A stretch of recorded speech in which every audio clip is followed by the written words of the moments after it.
Ah là là. Dans One Piece, il y a plein d'événements majeurs impactant l'univers que le lecteur n'a pas eu la chance de voir, car Oda a décidé de le raconter par d'autres personnages. C'est le cas du plus grand événement qui a eu lieu pendant l'ellipse de One Piece, le combat Aokiji contre Akainu, pour le poste d'amiral en chef. Aokiji avait été nommé par Sengoku, mais c'est finalement Akainu qui a obtenu le poste en battant Aokiji dans un combat qui aura duré 10 jours sur Punk Hazard. Cet événement a totalement changé le monde de One Piece, au point que maintenant, Aokiji, ou Kuzen de son vrai nom, serait un allié de l'équipage de Barbe Noire. Comment un ex-amiral de la marine, représentant la justice, peut se retrouver allié à des hors-la-loi? La plupart des fans ont directement pris la piste visant à dire que Kuzen serait un espion travaillant pour les révolutionnaires, ou encore la marine et son unité Sword. Personne ne peut dire pour qui il travaille. Mais lorsqu'on s'intéresse de plus près au personnage, à sa vision de la justice et de son récit depuis sa première apparition, on peut mieux comprendre le chemin qu'il a décidé de mener et ainsi comprendre ce qu'il sera à la fin de One Piece. Qui est Aokiji? Pour qui travaille-t-il maintenant? Et quel sera son rôle à la fin de One Piece? Nous allons répondre à toutes ces questions dans cette vidéo. Moi c'est Le Philosophe et tu regardes le premier épisode de Le Philosophie saison 2, ce qui veut dire qu'il y a déjà plein d'autres épisodes que tu peux regarder après celui-ci. Et comme d'habitude, en fin de vidéo, ce sera à vous de voter pour le prochain personnage dont je parlerai en vidéo. Alors n'hésite pas à t'abonner pour ne rien louper, tout en activant la cloche et en mettant un pouce bleu, ça m'aide énormément. Le Philosophie saison 2, c'est parti!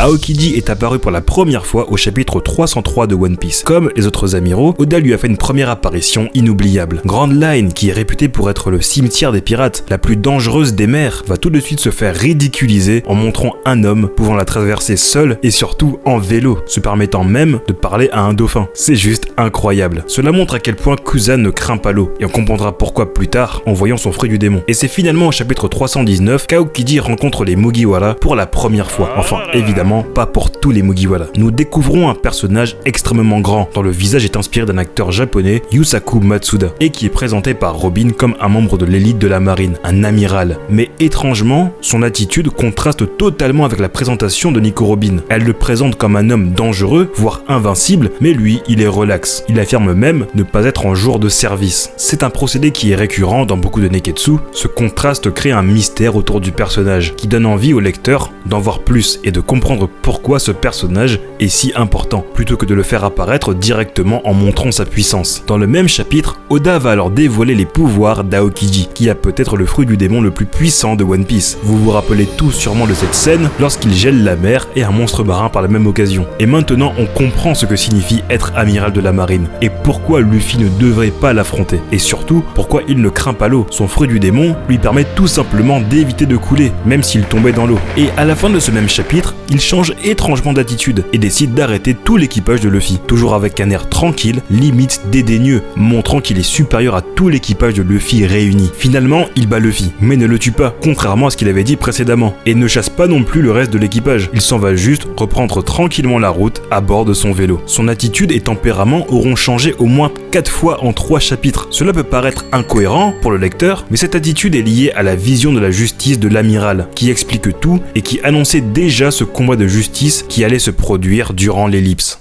Comme le dit l'amiral lors de sa première rencontre avec l'équipage au chapeau de paille, sa devise est une justice pépère. Le thème de la justice est très souvent abordé dans One Piece, et les 3 amiraux, Aokiji, Akainu et Kizaru, représentent chacun une vision de la justice. Dans le cas d'Aokiji, la justice pépère et sans prise de tête est en fait une justice au cas par cas, dans laquelle il juge chaque pirate et décide de ce qu'il en fait. Son attitude paresseuse et fainéante est liée au fait qu'il sait qu'à chaque fois qu'il s'engage dans une mission de capture, il va devoir d'abord se prendre la tête pour juger si la personne mérite d'être exécutée. Et donc c'est l'inverse de son slogan. Et ça, c'est un thème que j'avais déjà abordé dans ma Le Philosophie sur Akainu. Le concept de justice des amiraux est une excuse à leurs actions, ainsi que leur personnalité. Et le meilleur moment qui illustre cela se passe durant l'arc Wara. Akainu, qui suit la justice absolue et les règles, n'a pas hésité à les transgresser pour tuer un bateau de civils, dans le cas où un archéologue s'était caché à bord du navire des civils. Il n'avait aucune preuve et l'a fait au nom de la justice absolue. Quant à Aokiji, Aokiji, il était lui aussi un simple marine, on va dire, qui obéissait aux ordres. Il a même tué son vieil ami Aguar d'Isaoro. Mais après avoir vu ce qu'a fait Akainu, lui aussi a décidé de faire parler sa justice, en laissant s'échapper Nico Robin, lui aussi utilisant sa vision de la justice comme excuse à sa propre personnalité. De ce fait, on en vient à se demander comment des personnes qui peuvent être amenées à ignorer les règles, dans le cas d'Aokiji, laisser s'échapper un criminel d'Ohara, peuvent être amiral de la marine. Dans le cas d'Aokiji, même si celui-ci laisse des gens s'échapper, il n'oubliera jamais de réparer son erreur en cas de problème, car il a un sens des responsabilités et du bon travail accompli.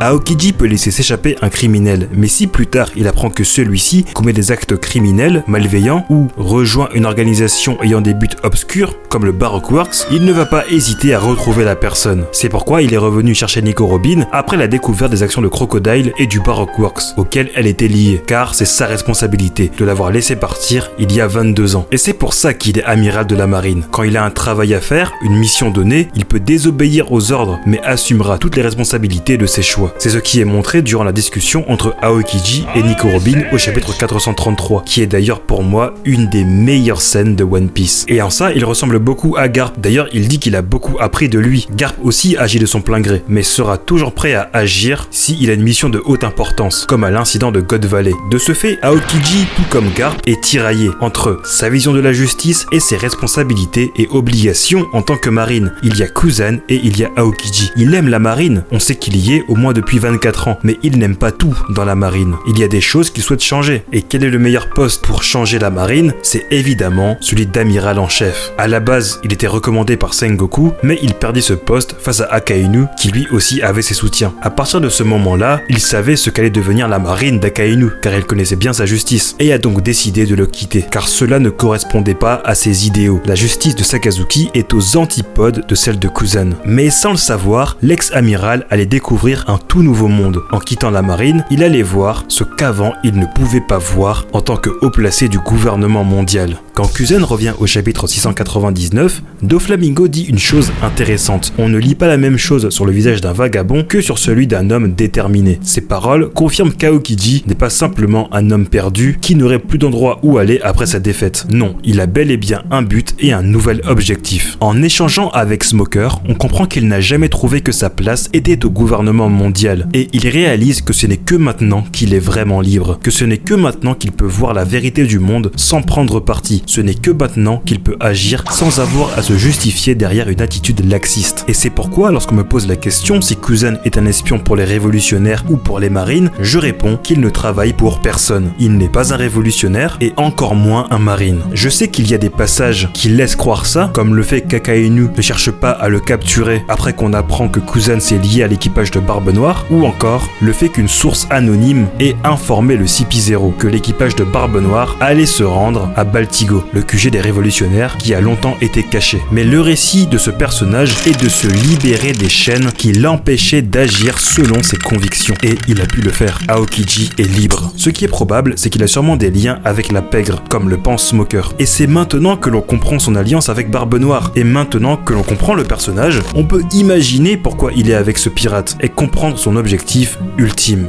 Barbe Noire est un des personnages les plus intelligents du manga en termes de stratégie. Et s'il a accepté qu'Aokiji devienne un de ses alliés, contre l'avis d'un de ses fidèles camarades, Jesus Burgess, qui n'a pas confiance en lui, c'est qu'Aokiji doit forcément lui donner des informations top secrets qui nuiraient au gouvernement mondial. Comme cette fameuse chose que la marine voudrait récupérer après les événements de la rêverie, que Barbe Noire est parti lui aussi chercher. Mais que gagne Kuzan? Ce qu'il gagne, c'est une légitimité pour rentrer dans la pègre. Plus tôt, j'avais parlé de Smoker qui avait des doutes sur Aokiji quant à ses liens avec la pègre, et c'est logique, les personnes qui étaient au courant des événements de Punk Hazard étaient les personnes présentes et le monde de la pègre que Caesar Clown avait contacté pour la démonstration de son arme fatale. Donc, il y a fort à parier que c'est par cette voie-là que Kuzan a été informé de ce qu'il se passait sur cette île. Si Kuzan avait voulu intégrer la pègre directement après avoir quitté la marine, il n'aurait jamais pu l'intégrer, car personne ne lui aurait fait confiance. Mais cette nouvelle de son alliance avec Barbe Noire, qui a parcouru le monde entier a permis à ce personnage de se faire une place dans ce monde caché. Et la plupart des personnes ont pensé que lorsque Doflamingo demande à Kuzan à quoi il joue et qu'il a entendu des choses peu glorieuses à son sujet, il parlait de son alliance avec Barbe Noire. Mais je pense qu'il s'agit plutôt de son rôle dans la pègre, surtout que Doflamingo est très influent dans ce milieu et le connaît bien, il est même surnommé Joker dans ce milieu. Bien évidemment, je ne pense pas qu'Aokiji soit devenu réellement mauvais, il le dit subtilement à Smoker, après que ce dernier ait levé les soupçons. Donc finalement, à quoi cela va servir ?